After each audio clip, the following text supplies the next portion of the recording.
అస్మద్గురుభ్యో నమః. భారతీయ సంస్కృతి ఆధ్యాత్మికత, సౌష్ఠవశీలత. భారతీయ సంస్కృతికి మూలకందములైన మతము, తత్వము ఒకదానితో ఒకటి అవినాభావంగా కలిసిపోయాయి. ఈ సంస్కృతిలో కర్మకాండకు, పూజారి తత్వానికి కొన్ని వర్గాలలో ప్రాచుర్యం ఉన్నప్పటికీ మన సంస్కృతి ప్రధానంగా ఆధ్యాత్మిక సంస్కృతి అని చెప్పవలసి ఉంటుంది. దార్శనికులు భారతీయ తత్వాన్ని తీర్చిదిద్దారు. వారి దృక్పథం ప్రకారము ఈ తత్వం యొక్క ప్రధాన లక్ష్యము ఆత్మజ్ఞానాన్ని సముపార్జించడమే. ఆత్మసాక్షాత్కారం వారి యొక్క గమ్యము. మానవ జీవితంలో పురుష ప్రయత్నానికి భారతీయ తత్వశాస్త్రము సరి అయిన ప్రాధాన్యం కల్పించలేదని అనేకుల భావన. కానీ అది సరికాదు. ప్రకృతి పరిశీలన నుండి మన తత్వం మానవుని ఏనాడు నిషేధించలేదు.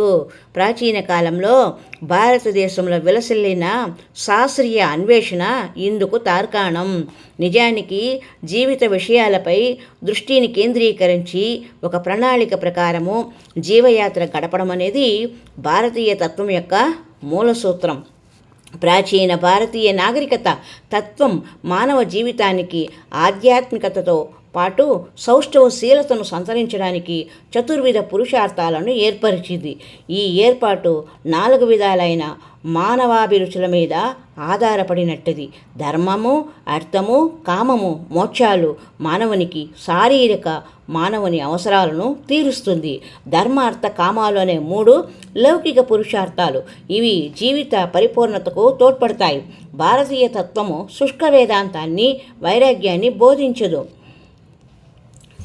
అది పితృరుణము, సమాజ రుణము, దేవరుణము అన్నింటినీ జాగరూకతతో నిర్వహించవలనని విధిస్తుంది.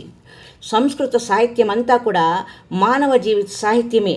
భారతీయ తత్వము ఆధ్యాత్మికతతో పాటు నీతిని, చట్టాన్ని, రాజకీయాన్ని, సమాజాన్ని, శాస్త్రాలను, కళలను కూడా నిశితంగా పరికించింది.